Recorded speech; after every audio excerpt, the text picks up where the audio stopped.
once again, foul beyond that wide line, push it to the wall, they cross the line. They hit, I was just going to say, they hit across the line. What is up, guys? It is one of the most special rounds on the calendar. We are on an island, which used to be a mine that's been turned into a stadium, which we are drifting this weekend. It's Ferropolis in Germany. Every single outer zone and inner zone is a wall. This one is going to be tough on the cars. Conor is fighting for the top 10 in the championship. I'm fighting to get out of the bottom 10. From here until the end of this event, anything can happen. We're about to go to practice, fire up the low brain, fire up that V8, and hopefully get some good runs in at the start. Start strong.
So we're here in Germany, getting ready for Dave's practice. We had a late night last night, myself and Wayne had to drop the subframe in the sump. We had a small oil leak in Riga, we only noticed it going onto the truck. Coming from the dry sump, we have a seal up now and full check the whole car. Lights just fit, neons. So yeah, we're here in Germany, look at it, it's amazing.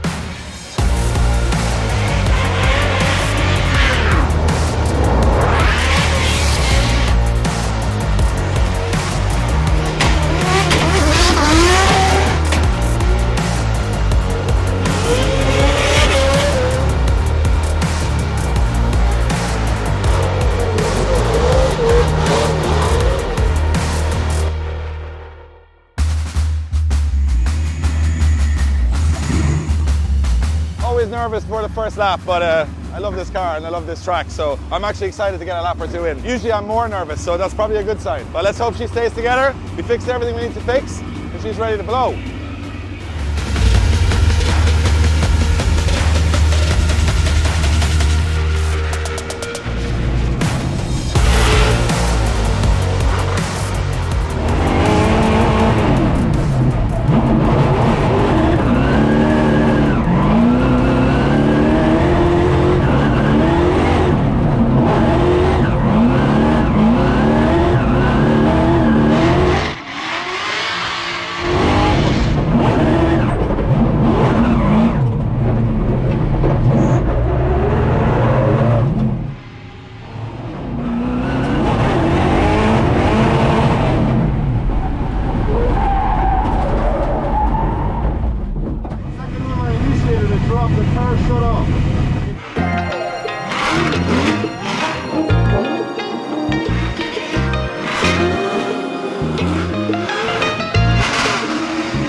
Yeah. But the second time in, went too early. Way too early. Like you were heading in the right direction. Did a good lap, then went on fire, and then I don't know. I think it was just an oil from when we changed the sump last night. But first lap, no nitrous on, and then the second lap, the car shut off. Changed a few bits on the link ECU. did a great lap, and then the next one, it's so hot. The car is getting to like 115 degrees oil temperature. So it's just, I think it just caught something on the exhaust and set a fire going. But over the 4 runs, they were getting there. They were pretty good. So I'm happy with the first session. We got a lot more practice, so I'm not getting too stressed yet. It's a lot of fun. A lot of walls. A lot of walls. Everywhere's a wall. But we're still in one piece. That's all that matters. Not bad. Not bad for a first run.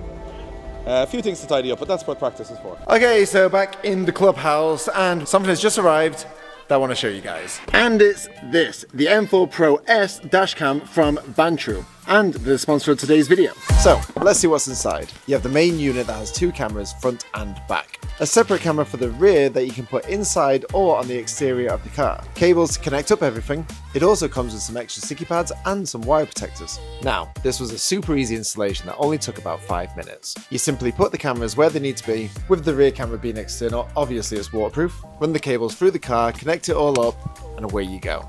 Right, now I'm not gonna lie to you, I don't know that much about dash cams, but what I do know is quality. And the quality on this is unmatched, because you have a 4K front-facing camera, 2.5 rear-facing camera, and the interior is 1080p. And on top of that, they all have HDR. Now, you may not know what any of that means, but what I can tell you in simplest form, that whatever the lighting, day or night, the picture will be crisp. And now for one of the most impressive modes that this camera has, which is 24/7 buffering. Now, what that means is this is motion detected. So when your car's parked up overnight, any bit of motion or impact, this camera will pick up before and after, meaning it won't miss a thing and helping you catch what most cams won't. And also, with the easy to use app, any motion that is detected on the car, you can quickly check it up on here to see what's going on. Now I know that dash cams have been around for a long time, and I do honestly recommend that people use them because there are a lot of idiots on the road. I'm going to drop a link down below to the official website and also the Amazon link of where you can purchase one of these dash cams. And thank you to Bantru for sponsoring this video. It's like 12 o'clock in the day and it's already 31 degrees, so I'm absolutely cooking. I had to put this on because Lucas said I couldn't be naked in the video, but I'm taking this off as soon as this interview is done. But we're going to be under pressure in the car today, but my family and my mum and stuff are here, so they'll keep me cool and the car's going to go well, I just know it. So it's going to be a good weekend, time to practice now, so let's get the job done.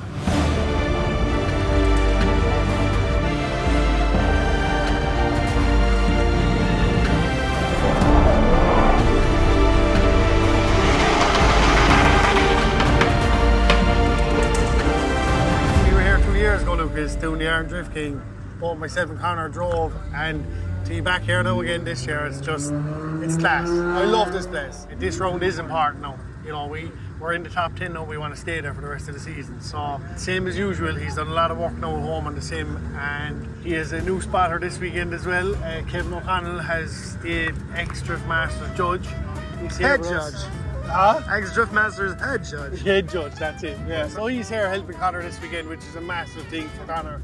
So Kevin O'Connell is here as a spotter for Conor and I this weekend, and it's amazing to have him because he's probably the most experienced person on the judging side of Drift Masters. He stepped away this year, he's had a little baby, Paddy, but he's here this weekend with his lovely missus and their 7-week-old child to spot for us, and we really appreciate it. At the start of the year, me and Kevin were in touch with each other all the time. Like, I'd send out on Kevin videos of my sim driving and he'd help me, and then at the event I'd send him on videos of my runs and he'd text me and say, oh, you're doing this and this. So Kevin has helped me a lot this year, and you can definitely see it in my driving. I've stepped up massively, and I think it's due to Kevin's help. Hi, my name is Kevin O'Connell. I used to be the head judge of Drift Masters European Championship, but this year I've taken a year out because I was having a kid, and now I couldn't stay away. So Conor got onto me, and I've come back to spot for him for this round anyway, for sure. We'll see about the rest of the season. Kevin pretty much set the standard alongside David Callas for all of the championship up to this point. So he knows more than any other spotter. He knows what the judges are looking for. He knows exactly the nuances that are going to get you 2-3 points in the difference. And it's amazing to have him because if anyone else has an opinion, Kevin's opinion usually matters because that's the way the 3 judges are going to think as well. So I think for Conor and I this weekend, anything Kevin says is like gospel.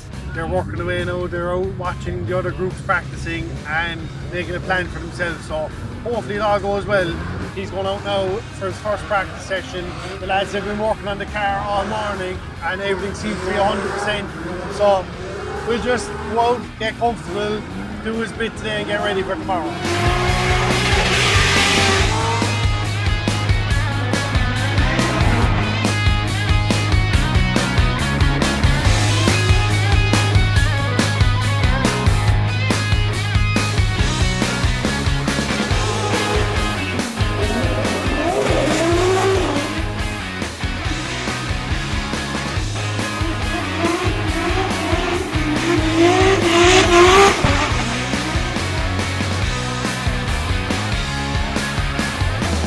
had to put in a different intercooler after the crash in Riga, and the air intakes was getting very, very high. We're going to put an FMIC intercooler into it now, and that should do the trick. They're probably one of the best intercoolers in the games. When the intake goes up very high, it loses power. So I felt like for the end of that run, the intakes were so high, I was losing a lot of power. Just need to focus on the entry and should be alright. So we have one more session of practice remaining. It hasn't been the best day for me and Conor. We've got 4 laps out of potential 30. So we've got one more session each. We're going to try and fix both of the cars. And this is what I'm going to drive tomorrow if this car doesn't perform for the last practice session. But hopefully it does.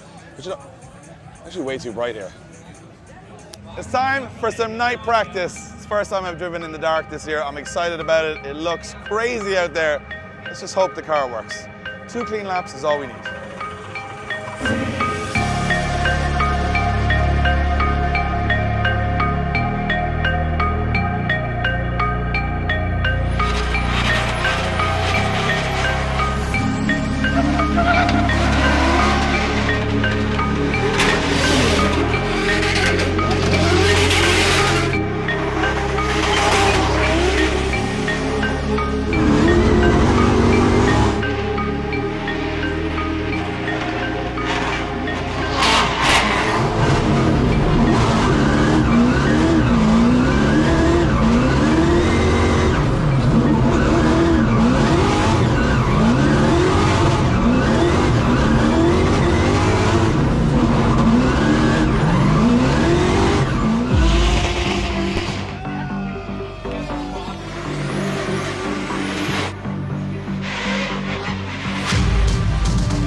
Alright, so we're for the 3rd time today out of practice after 1 or 2 runs. I don't know, that S13 has just been fighting us all day. 6 cylinders for the first session, we fixed that problem. Then the clutch actually bends the dashboard in the car, we fixed that problem. Then the power steering fails, and then the power steering fails again. And because we're running a hydraulic LS power steering pump, everybody else with an LS is running an electric power steering pump, and that would mean we'd have to upgrade the alternator, and it's a big job. So instead of fixing the steering issue, we're fixing the car.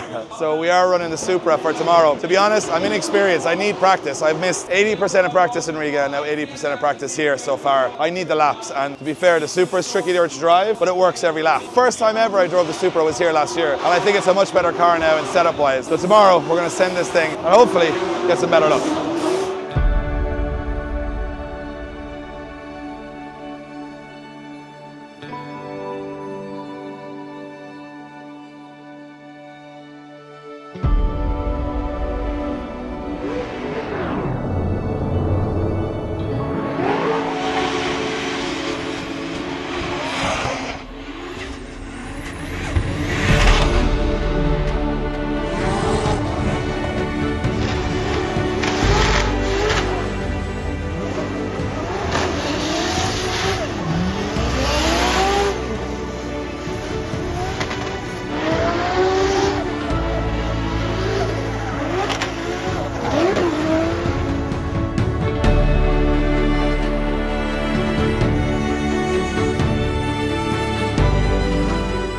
Back to left-hand drive, handbrake, gear shift, everything is a little bit different. The gear ratio is okay, I think it could be shorter, but we might change that for the next session. Other than that, we're pretty good. Yeah, it looks a lot smoother, but you just won't grip, you know, all we need. Oh no, it's just I just didn't want to go too hot. Okay, that was just a familiarization. Alright, let's try and improve on the first 2 laps, see if we can get better on the second 2. So Kevin's been watching my driving all weekend in the 2 different cars, and I have the same problem in every round. I have a hesitation, so I have a fear of consequence between deceleration and acceleration. I always think, have I decelerated enough before I accelerate? So I end up decelerating too early and accelerating too late. He's lacking a little bit of confidence, and he needs to really drive the car hard and confidently, and because you can tell that from the outside. And that's the difference between that last 10 or 15% compared to the drivers that are scraping in and the guys that are super on top, because you'd hear the throttle commitment from the likes of the James Deans and Peter Vinceks that are coming around here and absolutely full throttle and only decelerating on the left foot or modulating with the clutch. But if Dave can do that and be super committed, I think his driving will come on leaps and bounds. So Kevin's been saying to trust the car, trust the tyres, it will get around the corner, stop thinking about it, pick a point and use that point as reference to go from one to the other and stop having to think about it. So that's really helped my driving. I've done 2 lead laps in the Supra, and probably the best 2 lead laps I've done all year. So Kevin's help has been massive. Good luck!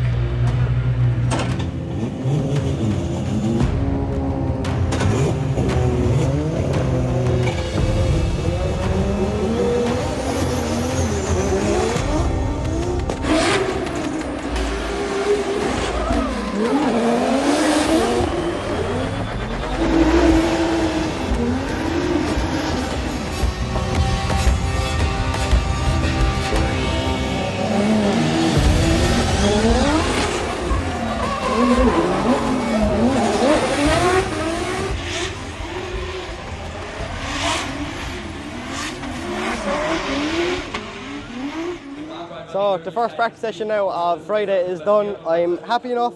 Had 1 or 2 good runs. I had a good chase run on Corpinsky, but my last lead run there, I don't know, was it rubber got into the brake pads or was it the brakes boiling? I have the best everything now. I have Adam on the tools, Finney on the tools, Kevin on the spotting, my dad sorting everything out, so we should be alright.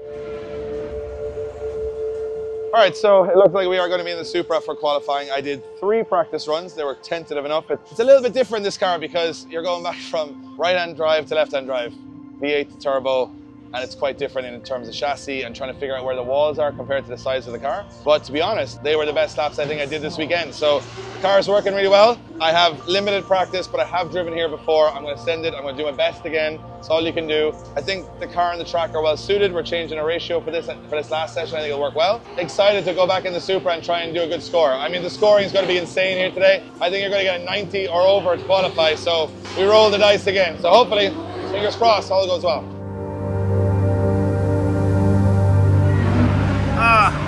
What do we got there? Missed it again, so you did. What is this? Mobile 1. This is what we use on all our engines.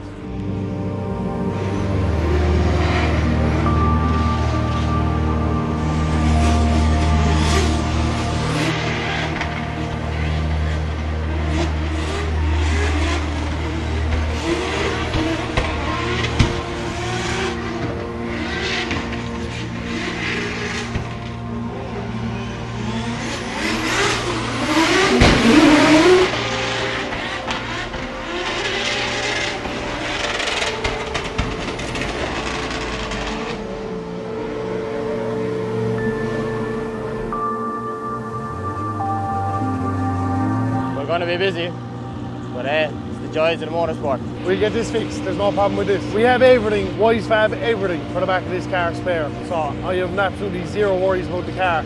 The only thing I'm worried about is that he feels comfortable himself, and he did an unbelievable lead run, so that's all we want.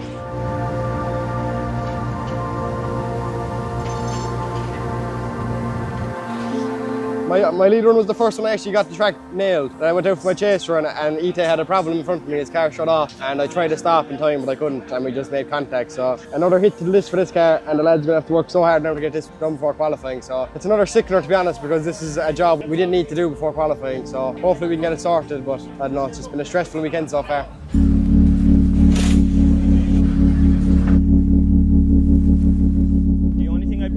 Now is that when it goes into night time it's going to cool down a little bit and it's going to actually grip up a little bit. So how much braking were you doing coming into the outer zone 1 do you feel? We're starting maybe just before it and finishing just after. If that's the case then maybe we should go up 2 or 3 psi in the rear tyres because it is going to grip up a little bit. That's gonna, you won't feel it if there's less grip, but you would feel it as more like if you were. And if you're not standing on the brakes already you have that little bit to play with so that you don't end up washing wide. That's the handy thing we're having an ex-judge as your spotter. You can score your runs for you.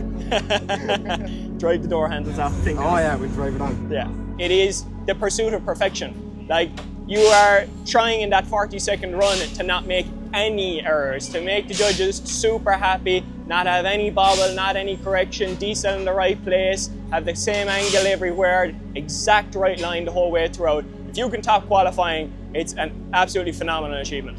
The great thing about Kevin is, all along I was texting him and waiting for a response, whereas now he's here and he's direct, and if I'm doing something wrong, Kevin will tell me, he won't hold back, which is a great thing. I want a spotter to tell me, you're wrong here, here, here, and tell me how to fix it. So Kevin is absolutely unbelievable, and to have him here is just great. I was one of the judges that actually designed this track the first time that we came here, and I've judged it at least 3 times since then.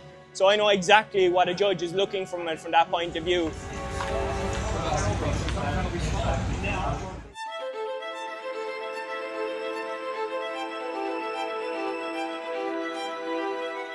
All right, so here we go. The dreaded moment again, going to qualify. It's the hardest part of the weekend for me. It's just this is where the nerves start to build. But you know what? I think with the car braking, we're kind of on bonus time having a second car here. So I'm just going to go have some fun, enjoy it, do a fun first run, try and get myself in the show. And we're going to have to push. There's no point in doing a safe run. So let's push. That's all we can do. I'm going to try and just mellow down, not get too stressed. So this thing's ready to rip. You're going out to practice now, right? Excellent. You're not going out now for any qualifying. No, just an out practice. It's an out practice. Just go out now and enjoy yourself. They usually 0 the first one, so this is a bonus. Let's go 0. You're going out doing it this time though, right? One, best of luck.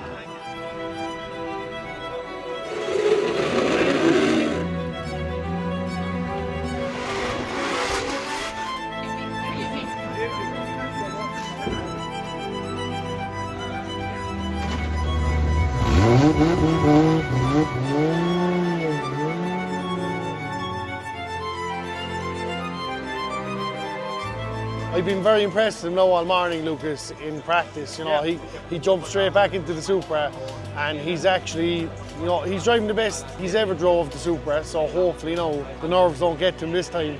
He just give it everything now, and we'll see how we get at.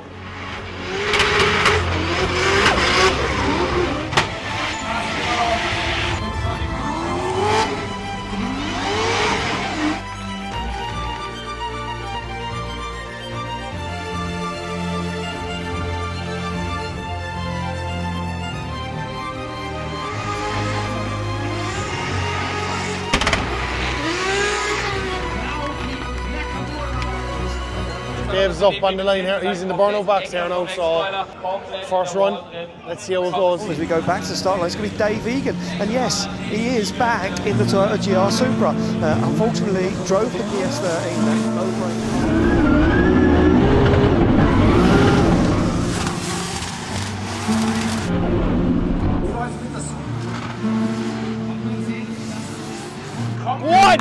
For a little redemption in 2025. Flicks the car into this outside zone, has to shallow up the angle, stands on the foot brake and makes it work as Egan now. What? Outside turn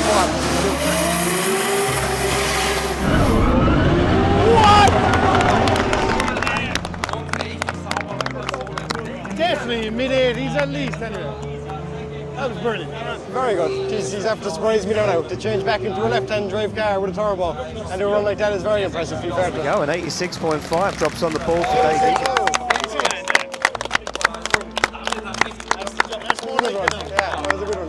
That's more like it now, Lucas. That's what we want. That's what I like to see. Yeah, we got one in the bag, and we can move on from there. Hopefully, get some more points. But best I've ever done in Drift Masters. In the car, I gave up the Drift Master. It doesn't make sense anymore. Anyone here for the last 6 years of videos, you know none of it makes sense. And if you're in the comments trying to make sense of any of it, you're way ahead of us. Try qualifying. It's going to be tough, but I'll give it my best shot, I guess.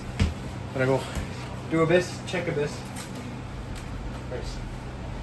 See you on the other side of this. Alright, any last words? Best of luck, Conor. You got this. I don't want to talk about it, Lucas. We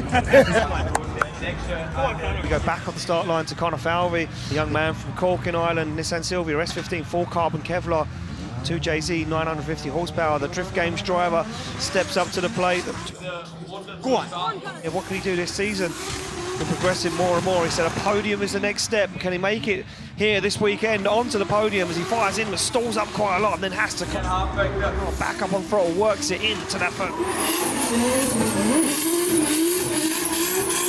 The ex-Drift Masters judge of Kevin O'Connell as he sits down there screaming on the radio to him and where to go and where to put that. Mounts a left foot braking though, you can see it slow the car down. Now unleashes it as he gets it across the line. Very solid first one for sure. Clearly nothing. Didn't do him any favours in the first qualifying run, an 89.5 and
Kevin Piscotti. No, wait, hold on. This is Kevin Piscotti, and I'm Conor. No, you're Dave Egan. I'm Dave. Yeah. Yeah. So welcome to practice for Top 32. This is the second time I've been here, Conor. It's like new territory. It's like, whoa, more driving. I don't feel lonely. I feel two Drift Games cars on the grid, and I think our first practice run is against each other.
Trouble with the touch, disengaging. I tried to kill you, Dwayne. Dave's just about to go out for his last run of practice, so let's break it down and see how he gets on.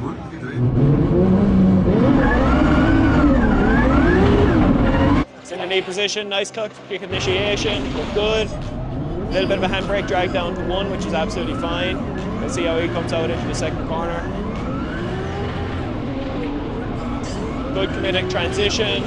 Bit of left foot brake on the wall, but great proximity to the wall, really nice. Leaves 4 nicely, touching the handbrake into 5. Lovely line from 5 into 6 and 7.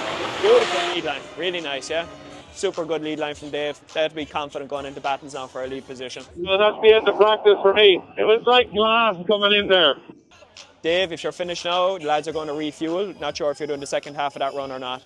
I would have liked to get more practice. I got 2 runs with Conor, they were okay. Not my best. I went out for another run and the guy I was against, he blew the gearbox on the line. And then I sat on the line for 20 minutes because he had oil on the track. And then I went to do a lead run against Spossa, but the Starlight Marshal said they wet the track, went with the oil. So I thought last run of practice, don't stuff it in the wall and the line. I went in, it just free-wheeled the back wheels on the wet. I went, not today, I'm not putting it in the wall in the last run. So I took it cautious, dialed in the second half of the run, and it was okay. Car's running good, I'm feeling good. Corpinsky is going to be a massive uphill battle here. I'm going to have to do something I've never done before, but hey, let's give it a go.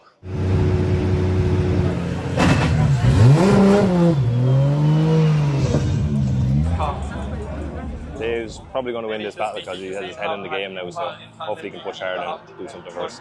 This is legitimately Dave Egan's first battle at Drift Masters in 2025. It's Dave Egan from Ireland to take on the Polishman Paval Corpinsky. It certainly is. Well, Paval Corpinsky, the higher qualifier, 4th place last night in the qualifying and 3rd in the qualifying showdown. Look at this, good Paval Corpinsky off the line, no messing around, fires that S14 in to that first outside zone. Oh God, Egan hits the wall though, as Paval Corpinsky now gets himself back into it, fires that car into outside zone 4. It's up and gone, and Dave Egan left in a cloud of smoke as Paval Corpinsky, the clinical driver, the surgeon we like to call him behind the scenes, gets to work on the operating table that is the track and across the line. Off the line and then push too hard trying to catch up. Here we go, it's going to be Dave Egan now to lead out Paval Corpinsky. Corpinsky's going to be breathing down his neck in that 2JZ powered S14 as Dave Egan 2 outside zone 1 and fires in. He's now going to try and out-drive the Polishman as he puts it right where it needs to be, and it's a beautiful lead line so far.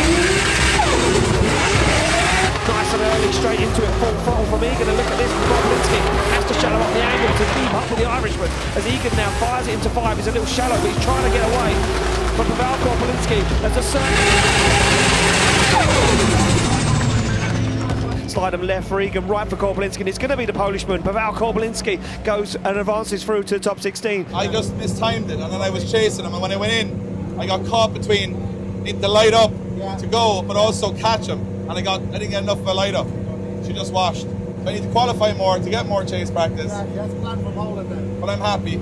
Sorry, Wayne, the car is in absolute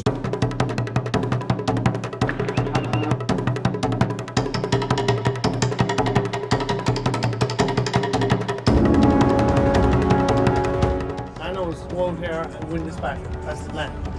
A little bit more detailed of a plan. He's going to do what we spoke about. He's going to do a really nice lead line, and he's going to drive his door in and then win the battle. What Kevin said. Emotions run high all around the place as now Kevin Purser sits on the line against Conor Falvey. Purser, the higher qualifier, says to Conor Falvey, Jetzt geht's auf jeden Fall los. Conor Falvey im Lead. for a spot in the top 16 and waits for one of them. They fire down and Falvey says, this year I need a podium, but Purser's already been won. But Falvey already opens the doors. Kevin Purser sticks that car where it needs to be now. Fighting, taking chunks out the sides of the S15 as Falvey looks for the transition. Purser's with him, there's no shaking as Kevin Purser goes for it once again. Falvey on that wide line, push it to the wall and across the line. Conor, absolutely beautiful lead line. Oh no, he has the tire to keep winning. Fucking feedback, there's something happening. Take it out. Conor, great lead line. He messed up from 1 to 2 behind you. Hopefully you can hear this.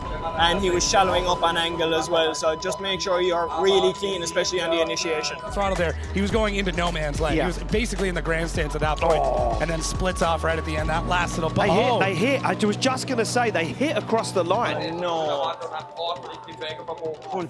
You're still airing it? He's airing it? We've no radio, no horse. Like. Go down. Go down. Get on this cool. Go down, tell him if there's air in it, he can go. There's air in it. Tell him there's air in it, Kevin. Conor, it looks like there's air in that tyre, lad. Fight it. To play deeply into the rule book, Jacob. Yeah. Because they now need to deem who's at fault. Is Falvey slowing?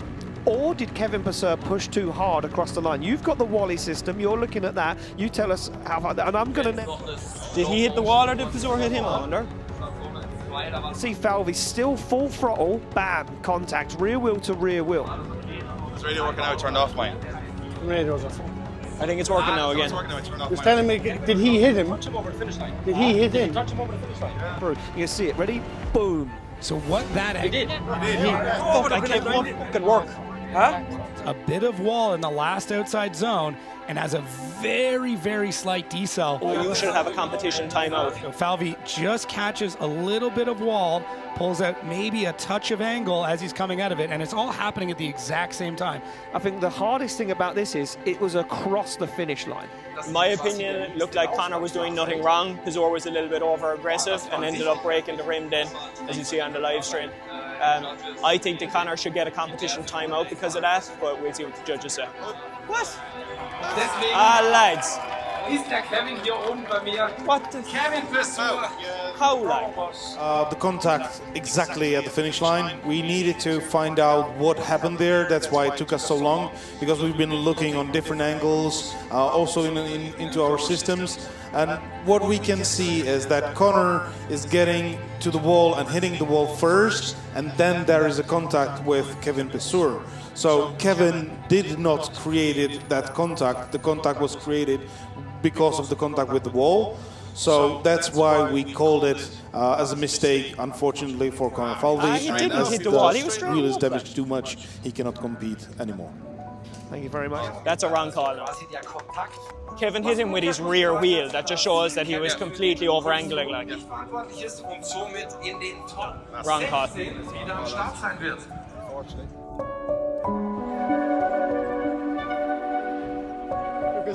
I'm very annoyed right now, so I'm not going to say anything right now because I'll say the wrong thing, but I'm very frustrated with this call, and of course the judges have to make a call, but yeah, I'm not sure. He hit me over the finish line and the judges said in briefing, the chase driver goes to the left, lead car done that. I don't know what they told me, he hit me in the back wheel, I got knocked out of the competition, so I'm not going to say anything right now, but come back to me in a little while and we can discuss it, but yeah, I'm not too happy with that call. Good luck, Dave. You win some, you lose. Did you crash into the wall? I know. Actually, they said you crashed into the wall, and I know. I was definitely not knife edge. So I think I'll be first to say it. I think it's the wrong call. Yeah. I think that we were in briefing. They said straighten up along the wall. And the again. chase car go to the left. Chase car go to the left. Don't hit him over the finish line. I think it's a very bad call, to be honest. Like it wasn't a touch. The wheel is in half, and your entire tail light and everything. That's that what wouldn't be you there said if to you hit the Kevin. wall. If I was in the wall. It was your best lead run of the whole weekend. I know, John, but what I'm saying is you're trying to say I hit the wall. You didn't hit no wall. Look at my back light and look at the wheel light. I was hitting all over and I came straight over and I said to him, it's the best lead run of the whole weekend.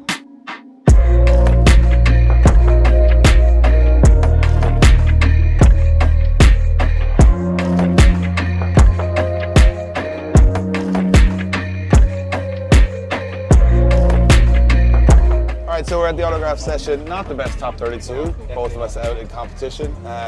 But you know what? I actually drove the car pretty well this weekend.